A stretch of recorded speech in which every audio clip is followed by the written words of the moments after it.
universitetin e kemi prekur këtë çështje, kryesisht për Universitetin e Tiranës, por janë 12 institucionet arsimit lartë publik në vend që shkojnë ato në zgjedhjen e të gjithë institucioneve të tyre, pra që nga departamentet, fakultetet e deri te rektorati, ne jemi tek zgjedhjet e rektoratit, si le ta quajmë kreu, përfaqësuesi kryesor i universitetit në aspektin akademik.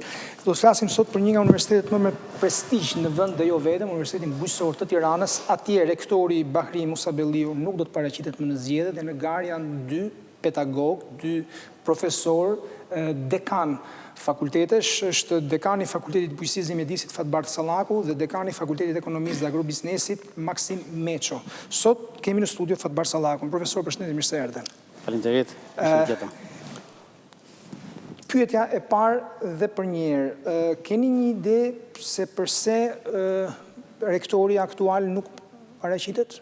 Apo është një pyetje për rektorin? Jo, nuk është pyetje për rektorin, faktikisht rektori është pranë moshës pensionit dhe kështu që ai nuk... Domethënë nuk ka histori siç janë brapa në Universitetin e Tiranës që janë histori. Jo, faktikisht në bazë të ligjit ai edhe mund të kandidonte, por ka patë arsyeshme që të mos kandidonte. Mund të më bëni një skanim se si është drejtuar Universiteti i Bujqësor i Tiranës gjatë 4 viteve të kaluara, jo aq për t'i dhënë kredite apo për të kritikuar rektorin, sesa për të bërë një skanim që besoj ju e keni bërë, për të parë pastaj se çfarë do bëni ju ekstra, ku do vini ju piketat tuaja, ku... Okej, s'pari faleminderit që keni gjetur hapësirën për të lançuar dhe për të promovuar zgjedhjet, por në këtë rast edhe Universitetin Bujqësor. Dhe unë do thosha që kam dhe një marrëdhënie speciale personale me Universitetin Bujqësor, por fakt është që edhe këtë nuk e them unë që keni qenë dhe uroj të jeni një nga universitetet më prestigjioz në vend dhe jashtë. Siç ju e thatë, çdo person para se të vendosit kandidojë do paraqesë një platformë dhe pjesë e platformës patjetër është një skanim i situatës aktuale të institucionit që ai pretendon të drejtojë për 4 vitet të ardhshme. Kështu që pjesë e këtij skanimit janë dhe arritjet ose situata aktuale në Universitetin Bujqësor, e cila për hir të vërtetës, unë kam qenë pjesë e drejtimit të universitetit, në rolin e dekanit fakultetit më të madh të universitetit, fakulteti i cili ka dhënë emrin universitetit. Pra unë vi nga fakulteti i bujqësisë, ka qenë fakulteti i agronomisë, dhe unë do thosha që Universiteti Bujqësor aktualisht është në gjendjen e vet më të mirë të mundshme, për shumë arsye. Është një universitet i cili ka një akreditim, është një universitet i akredituar, është në ndër universitetet e para që kaloi këtë provim para 4 vitesh dhe ne jemi të akredituar për 6 vite me vlerësimin shumë mirë. Është një universitet i cili ka programet akredituara dhe ne jemi futur vetë vullnetarisht për të akredituar programet, përsëri jemi nga universitetet e para që jemi futur, kemi akredituar mbi 16-20 programe mësimore. Një universitet i cili në 2 vitet e fundit ka një rankim të shumë më të mirë, ndërkombëtar, por në vend ka një agjenci spanjolle ka qenë i rankuar i pari në Shqipëri. Por vlerat më të mëdha të këtij universiteti unë do thosha tek stafi akademik. Dhe vërtet unë jam krenar, ndihem mirë që kam hedhur iniciativën për të drejtuar këtë universitet, pasi është një staf akademik i shkëlqyer dhe ka kapacitetet humane vërtet nga më të mirat në vend në fushën e bujqësisë, të ushqimit, mjedisit, mjekësisë veterinare, të inxhinierisë pyjore dhe të shumë elementet të tjera. Vim tek programi juaj, ju do të vazhdoni këtë punë të mirë që është bërë deri sot, apo sigurisht do të shtoni një prekje personale, personal touch, një gjë tuaj, të cilën nëse po, do t'ju lutesh atë ma thonit mua dhe publiku se cila është. Patjetër, shiko, unë them që gjithmonë në stadin aktual ku jemi çdo institucion ka nevojë për një nxitje, për një, le të themi, zhvillim të ri. Dhe Universiteti Bujqësor, si çdo lloj institucioni, si gjitha institucionet e arsimit të lartë në Shqipëri, është në kushtet e mbijetesës dhe të konkurrencës vazhdueshme. Konkurrencë nga? Konkurrenca me ndërmjet institucioneve të tjera të arsimit të lartë. Do më thënë, kur një student për shembull do të vi për ekonomik, Fakulteti i Ekonomisë dhe i Agrobiznesit është në konkurrencë me Fakultetin e Ekonomisë të Tiranës. Patjetër. Po bujqësia dhe veterinaria nuk kanë... Bujqësia dhe veterinaria, inxhinieria pyjore dhe bioteknologjia janë shumë specifike, shumë specifike, unike, që do thotë që, por nga ana tjetër, ne e pranojmë, jemi të vetëdijshëm që interesi i gjimnazistëve për këto fusha është paksa më i pakët. Do të prekim pak, sepse më intereson pastaj në një moment të dytë intervistës, pikërisht daljet tregu i punës për studentët tuaj, që do të na çojë detyrimisht pastaj nëse ju nuk keni në kundërshtim në një bisedë pak përtej universitetit për çështjet e bujqësisë sot. Absolutisht. Mbetemi tek universiteti. Kështu që çfarë do sillni ju? Unë para 10 ditësh kemi kryer ato proceset e regjistrimit dhe kam përgatitur një platformë për drejtimin, menaxhimin e universitetit bujqësor për 4 vitet e ardhshme. Prandaj serdët ju javën e kaluar që u thash vinit?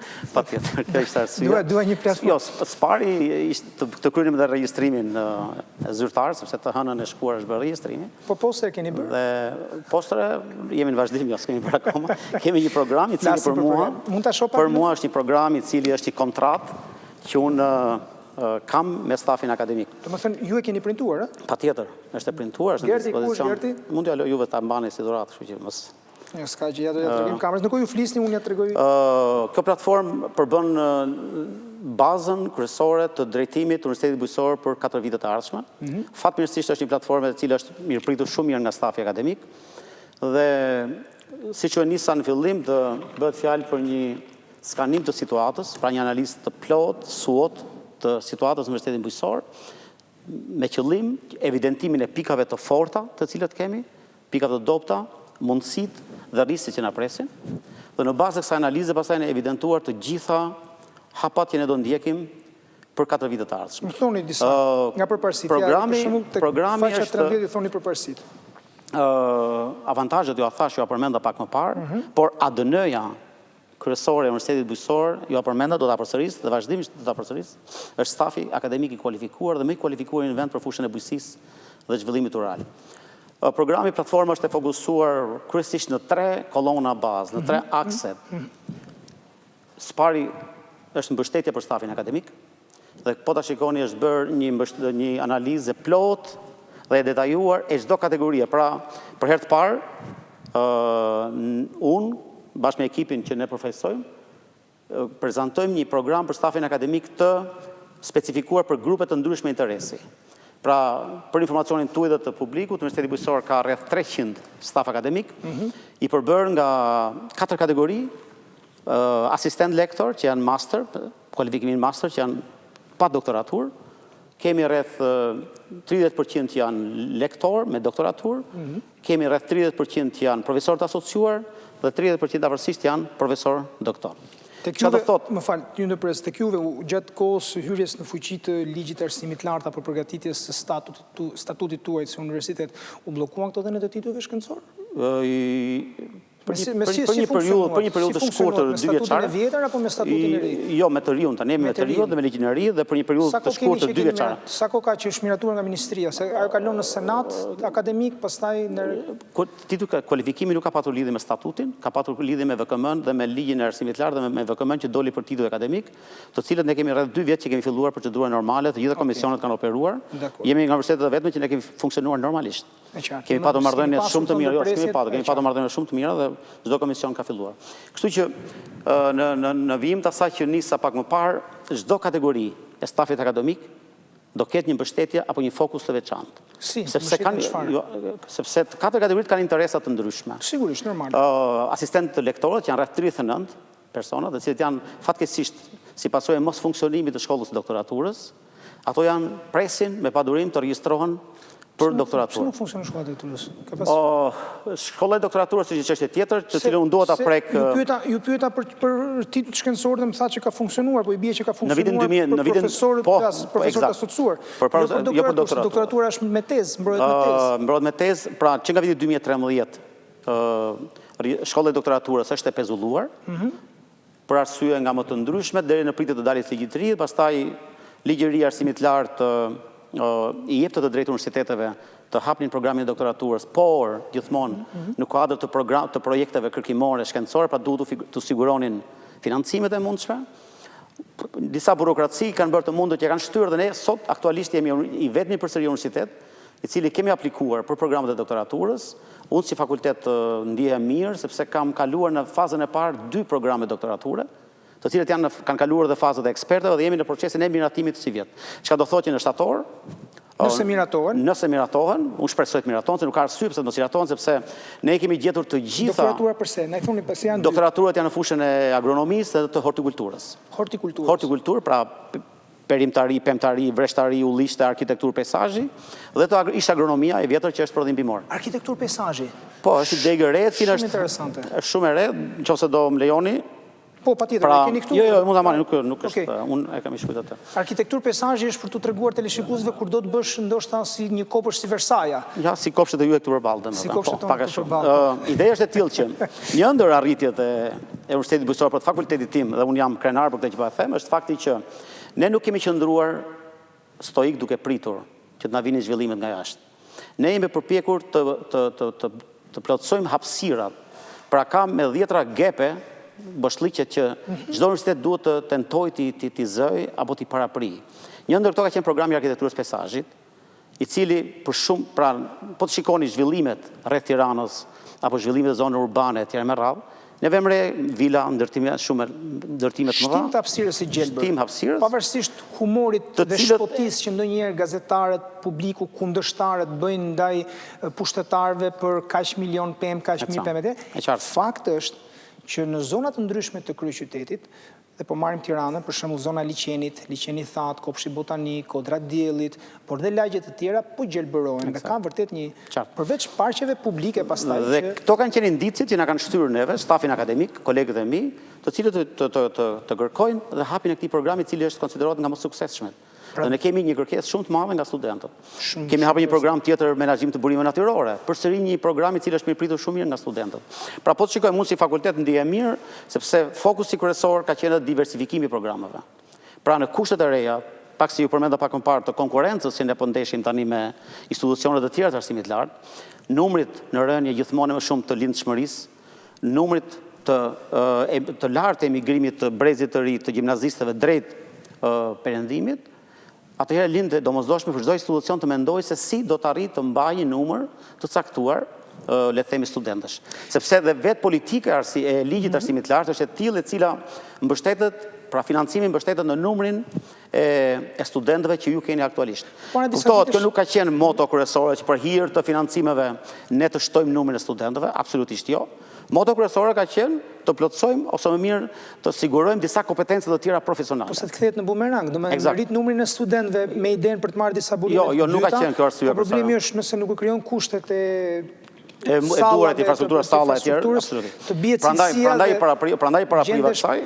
Prandaj parapriva. Por ne jemi përpjekur të zëjmë ato hapësira të cilat kanë pasur nevojë grupet të ndryshme të interesit. Jo, sigurisht, ju jeni njësha, mund të them pa doreza, në çështjet e sigurisë ushqimore, të gjithë shka e tjetër që ka të bëjë me zinxhirin e sigurisë ushqimore, me ushqimin e tjera dhe duke pasur parasysh faktin që Shqipëria, nëse një ditë dhe unë besoj që do bëhet, pavarësisht se është zgjatur ndër vite dhe duhet ishte bërë më herët, por kur Shqipëria të çelë negociatat e antarësimit me Bashkimin Evropian, bujësia do të jetë një nga kapitujt bujësia dhe siguria ushqimore do të jetë një nga çështjet më të rëndësishme që do diskutohet. T'ju bëj një pyetje vetëm një sekond, nuk ju ndërpres dhe nuk do dini këtë me asnjë merak.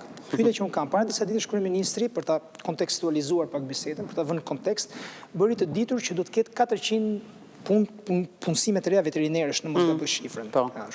I jep kjo, le të themi, një... Absolutisht, sepse, shiko, falenderoj për, le të themi, për kimin që ju keni me Universitetin Bujqësor, për fjalët e mira që thoni, por unë këtu kam të shkruar 4 kapitull kryesor që qeveria shqiptare është detyruar t'i negociojë me Bashkimin Evropian. Dhe 4 kapitull janë të 4 eksakt 100% prekin Universitetin Bujqësor. Pra, bujqësia, zhvillimi rural, siguria ushqimore, veterinaria, mbrojtja fitosanitare, peshkimi dhe mjedisi dhe ndryshimet klimaterike. Dhe unë nuk besoj që ka... Dhe ndryshimet klimaterike preken të futen të ju, i tek 27, sepse ne kemi Departamentin Agromedisit dhe Ekologjisë, i cili ka një fokus të vetë edhe në ndryshimet klimaterike. Pra do thotë që ne paka shumë... Sot është bërë dhe në modë, mbani mend atë këngën në Toto Cutugno's Voglio andare a vivere in campagna, duhet shkojt jetojmë fshat, dhe sot ne po shohim se si shumë njerëz po duan të investojnë, pra në rolin ndoshta të investitorit, jo të fshatarit apo fermerit tradicional. Dhe rikthehemi tek roli që ka Universiteti Bujqësor. Unë do ju thosha vetëm kaq që nëse vërtet bëhet fjalë për profesione, profesione të vërteta, ne kemi profesionin e veterinerit, mjekut veterinar, të mbrojtjes bimëve, të inxhinierit pyjeve, Pra profesione reale. Ka pas sa veteriner ky vend që nejse. Jo, të siguroj që edhe i Fakulteti Veterinarisë që aktualisht ka stafin vërtet nga stafet më të mira, po nxjerr studentë shumë të mirë, edhe shumë cilësorë, edhe shumë të interesuar. Të siguroj për këtë. Pra, shiko, unë jam vërtet nuk po them që e di aq mirë sa ju, po e di këtë fakt. Të bëj një pyetje në lidhje me të qenit dekan i Fakultetit të Bujqësisë dhe Mjedisit. Fakulteti më i madh. Ju avantazhon kjo në raport me kundërshtarin tuaj ose kandidatin tjetër ta quajmë se mos ta bëjmë shumë kështu? Shiko, nga vetë natyra, Universiteti Bujqësor është një universitet i bazuar në biologji dhe kimi. Pra, Fakulteti i Bujqësisë dhe Mjedisit, Fakulteti i Agronomisë është i bazuar në biology. Veterinaria, biology. Shkencat pyjore, biology, bioteknologjia, biology. Që do thotë, kemi një gjë të përbashkët. Që do thotë që jeni kandidat favorit? Jo, unë nuk dua ta marr kandidat favorit? Kisha një zotëri tjetër para disa ditësh. Jo, favorit jam, absolutisht jam favorit. Nga Universiteti i Tiranës, tha unë favorit. Favorit nuk të bën të qenit, le të themi barabart me këto modulet me fakultetet e tjera, favorit të bëjnë kontributet. Dhe unë... Ju doni thoni që keni më shumë kontribute se zoti Vlerat? Jo, unë nuk do të them farë, shiko, në tillë rast unë refuzoj të përmend për sa i përket kontribute me kolegun tjetër, po unë flas për kontributet e mia. Pra kam 35 vjet në Universitetin Bujqësor, pra jam diplomuar në 90-të, nuk kam lëvizur asnjë ditë në universitet. Unë nuk jam më i miri, po më të mirë se unë s'ka. E tha ti, unë nuk e thash domethënë. Po jo, kjo është një formula e të thënit. Shiko, unë për veten time kam pat fatin, kam qenë i lëdhatuar ndoshta nga fati, sepse që vitin 94 kam studiuar në universitet në Perëndim në Queen's University në Belfast.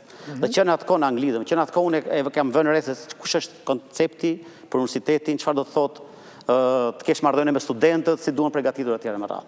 Por gjithashtu që nga 94 e kthej, jam përfshirë në projekte të ndryshme, por kontributi real unë do ta shikoja sepse kam drejtuar një nga departamentet më të rëndësishme në Fakultetin e Bujqësisë për 8 vjet, departamentin e agromedisit, ku kam produkte reale, pastaj dhe Fakultetin e Bujqësisë, siç ju e thatë në këtë lloj diversifikimit programeve, në përmirësimin e imazhit të fakultetit dhe shumë elemente të tjerë, çka do thotë që të gjithë kolegët i njohin, i vlerësojnë dhe i dinë. Ne në fushën e mjedisit faktikisht flasim për kontribute të matshme, për rezultate të matshme. Dhe unë sot kam kurajën dhe ballafaqohem me produktet e mia.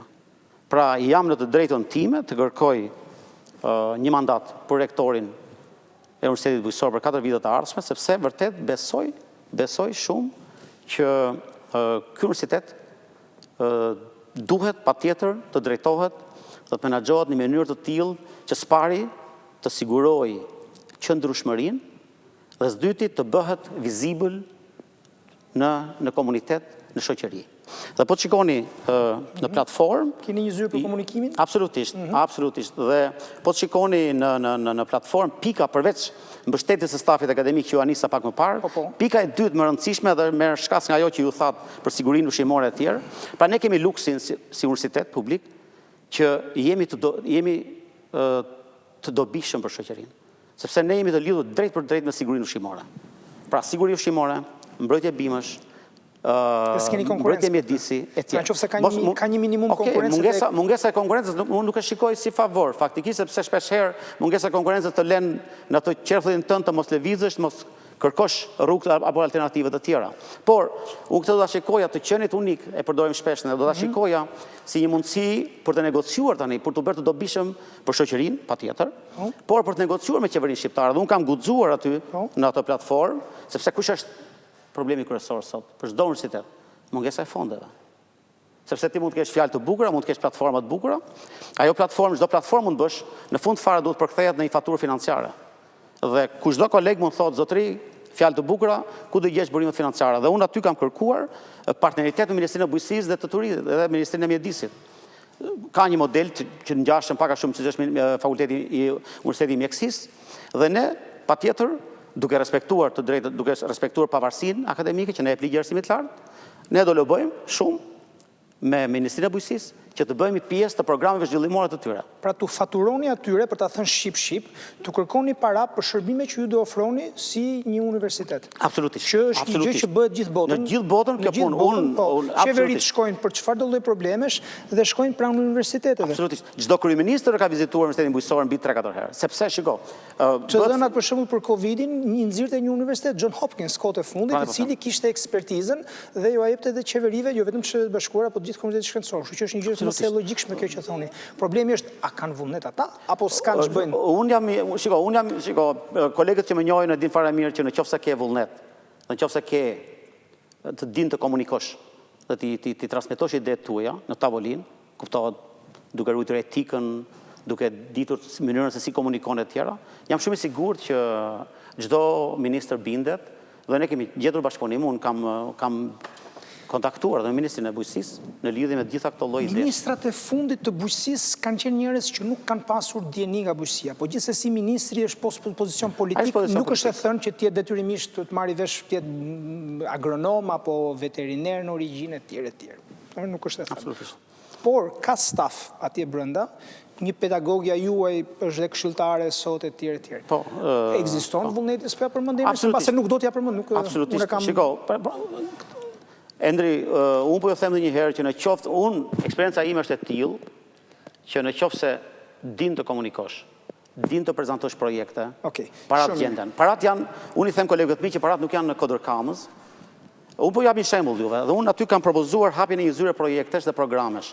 Agresive kam quajtur unë, ku sepse shiko, Universiteti Bujqësor, ne nuk e kemi asnjë universitet faktikisht, jo vetëm imi, nuk e ka luksin që të ketë të diplomuar në 10 vende jashtë shtetit dhe të mos i shfrytëzoj këto.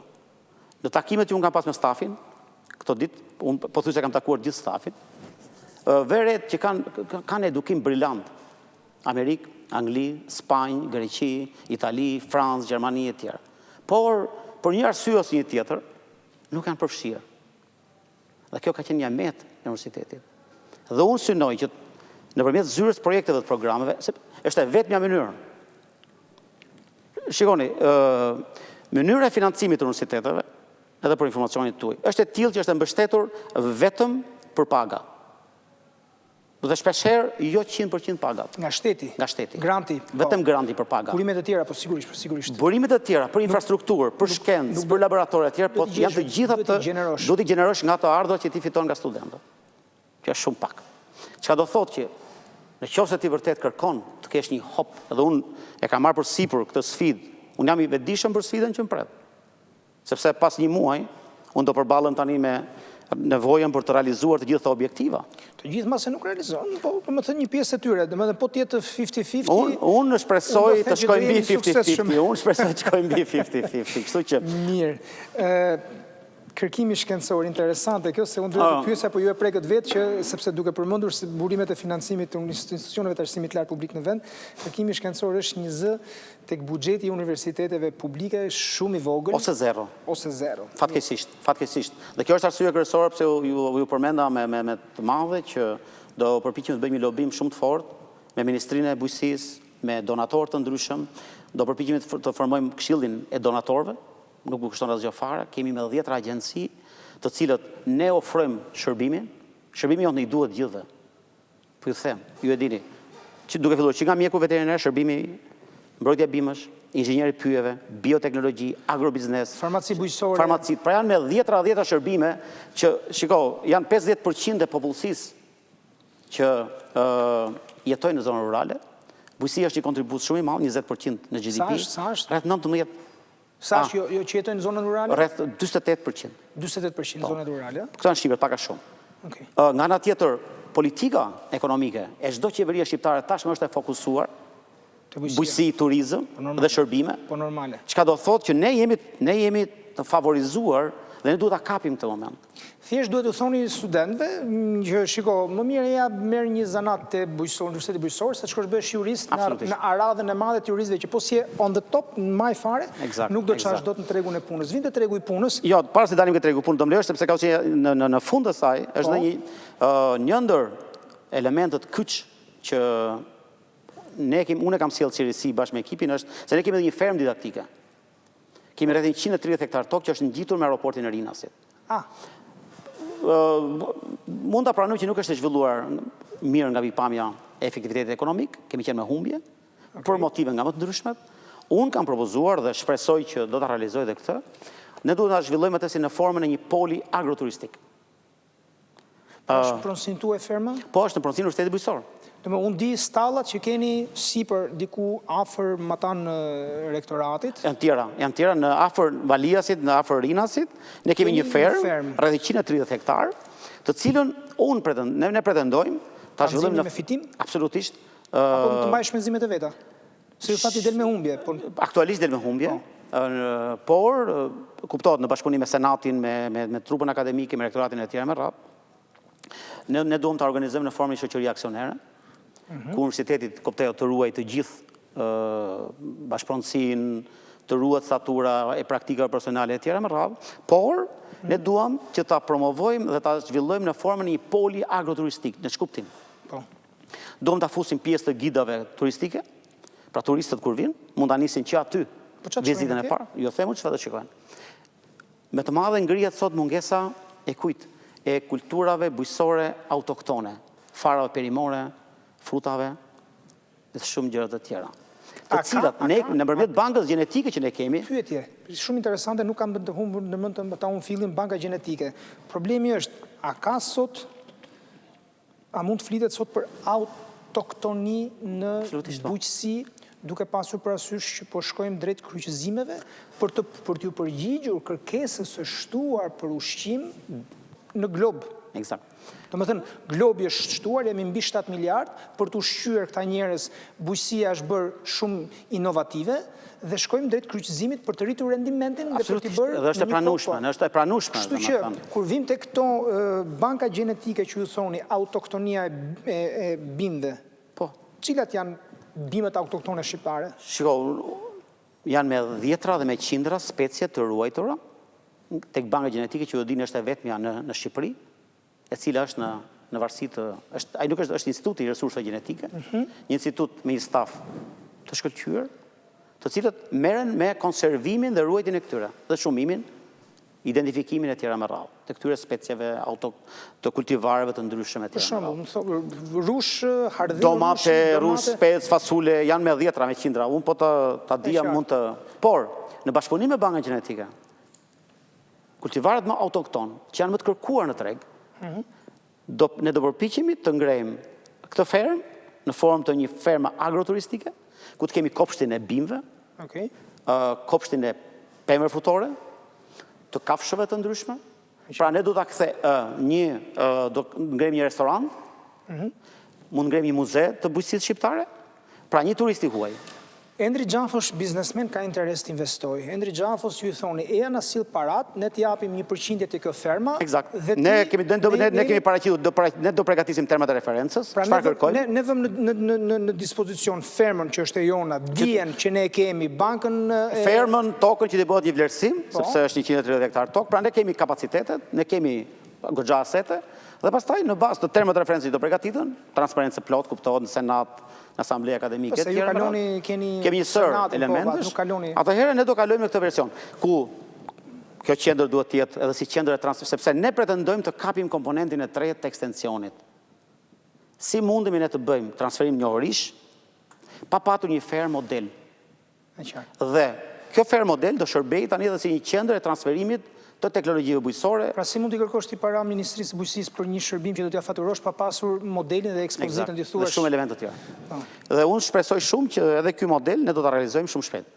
Brenda mandatit është. Është iniciativë goxha e madhe. Jo, sigurisht është e madhe, do plan biznesi, do një plan biznesi. Do plan biznesi, do në vullnet, do në përpjekje, do në goxha. Po mirë, i bie që këtu për shembull po kafsh do ketë apo kafsh? Edhe kafsh, jo edhe kafsh. Atëherë i bie që studentëve veterinaristë të bëjnë praktikën mësimore. Kjo është ideja. Pra ferma, se mos bëjmë keq kuptim. Ferma do të ruaj të gjitha vlerat dhe jetë shërbim të studentëve. Pra punët praktike, të çdo degë do të bëjnë në fermë. Përveç kësaj ferma do të jetë një gjë që kush do të shkojë. Aty mund të kesh dhe fusha hipizmi, unë nga kontaktet që kam patur me pedagogët e veterinarisë, kam arritur të mësoj dhe me çfarë merret njëri, me çfarë merret tjetri, më janë ankuar të gjithë, jo një thëndrake e tjera me radhë. Dhe aty pse jo, mund të kesh dhe kuaj, hipizëm e tjera. Janë 130 hektar. Aty mund të kesh dhe fusha golfi. Aty mund të kesh një kopër zoologjik. Po si do ta bëni këtë? Do ta bëni duke i thënë njerëzve që njihni kush njeh kë do vish apo jo, apo do bëni në thirrje publike? Jo, ne mund të bëjmë thirrje publike, pasi të përgatisim termat e referencës të plota, të sakta, transparente, dhe mund të bëjmë thirrje publike. Absolutisht, është një iniciativë e cila duhet. Për informacionin tuaj, 500 metra më tutje, është një kompleks tjetër agroturistik, për efekt reklamën e nuk po e bëjmë, dhe është futur në të gjitha gidet turistike. E qartë. Pse të mos futet të kjo universiteti bujqësor. Edhe turisti, imagjino, turisti huaj vjen dhe drekën e parë mund të hajë në fermën tonë, ku i serviret në mënyrë të plotë dhe ne do i përgatisim që edhe për kultivarin X domate, zemërkau me qenë se është shumë e famshme, do i themi që kjo sallatë është e përgatitur nga kjo 1, 2, 3, 4, 5, kjo kultivar autokton e kështu me radhë. Dhe turisti i huaj përgatitet tani se çfarë ushqimi do hajë në Shqipëri. Pra porta e parë ne presim të kemi në portën e parë. Do të thënë menuja nuk është sallat fshati ku vjet kastrave domate qep, po është dhe një përshkrim i specialitetit. Pra një menu poetike si s'gjen rëndom në për restorante në Paris. Shumë qartë kjo është ideja, domethënë. Pyetja e fundit, po kjo pyetje kam përshtypjen se u ezaurua rrugës, sepse duhet të pyesja për tregun.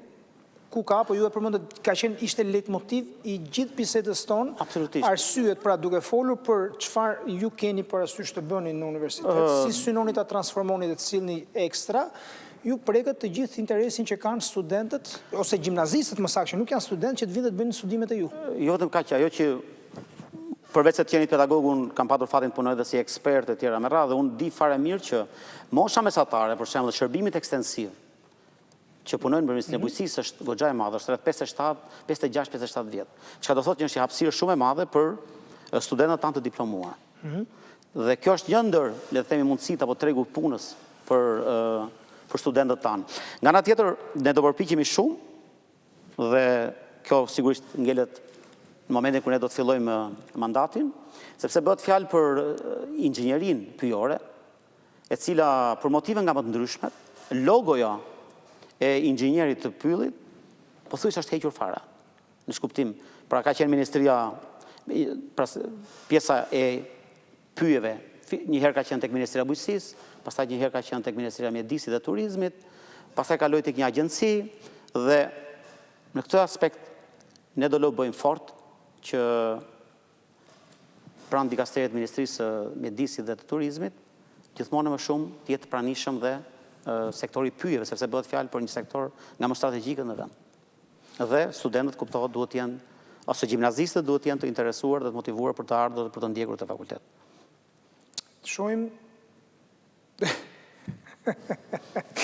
shkruan një dikush, nuk po ja përmend emrin, thotë po të doja përmend person publik është, po thot po e vazhdove edhe pak, do e votoj edhe unë këtë kandidatin për rektor që s'kam qenë asnjë ditë në institut. Mirë. Thënë kjo, profesor Maksim Meço do të ketë dhe ai ftesën e tij ditë në vazhdim për të ardhur dhe ai për të shpalosur kandidaturën e vet si rektor i Universitetit Bujqësor Tiranës, është dekani Fakultetit Ekonomisë dhe Agrobiznesit. Por ne jemi me profesor Fatbar Sallakun nga Fakulteti i Bujqësisë dhe Mjedisit, fakulteti më i madh, i cili në mënyrë shumë besoj shtëruese dhe të qartë për të gjithë shpalosi idetë e tij se si do të mund të transformohet, të ecë përpara Universiteti Bujqësor në punën e mirë që ka bërë deri sot, në përgatitjen e studentëve me cilësi, të ecë përpara, të zgjidhë edhe çështjet e lektorëve pa doktoratura, të shohim, domethënë se pritet që të Nëse më lejon të fundit fare, që mos ngjitet me merakë.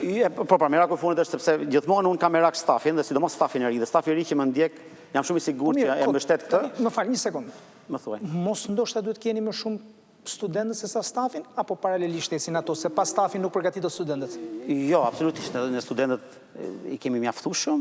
Okej. Por shikon, çdo platformë. E di si duket kjo, kur thua un kam shumë stafin, duket sikur i kërkon votën dhe Jo, nuk ka lidhje fare. Çdo platformë, publiku i gjerë thot, shikon, un kam sjell fëmijët tek capacity building. Absolutisht. Në qoftë se un përmirësoj cilësinë e stafit, ato prindër janë fare të qetë që sjellin fëmijët atyre. Por, po ju them një herë, çdo platformë që mund të shkruash në letër, nëse nuk ke një staf të kualifikuar dhe të motivuar, është kot. Mbarojnë atë argument që unë ndërpreva për stafin. Jo, nisa t'ju thosha për stafin e ri, horoskopi thot gjëra të mira, sepse ne para jo më larg se sa një javë, ne kemi firmosur një marrëveshje shumë serioze me Gizi për të na mbështetur rreth 20 doktoratura. Çka do thotë, unë synoj që brenda mandatit të gjithë asistentët e ri do t'i çojë jashtë shtetit për ta bërë doktoraturën. Kuptohet, kot tutel, sandwich që rëndësi ka, por jam shumë i sigurt që me lobingje, me aftësit, me pjesëmarrjen e tjera me radhë, jam shumë i sigurt. Me Itali dhe me Gjermani keni pas marrëdhënie? Itali, Gjermani, Francë, Spanjë, të gjithë doktorantët, të gjithë asistentët e ri do jenë Kroaci. Po implikon njërin e gjuhës, apo programet e doktoraturës janë anglisht? Ato do jenë anglisht. Do jenë anglisht. Profesor Fatbar Sallaku, shumë faleminderit që ishim bashkë edhe fitoft më i miri. Faleminderit juve.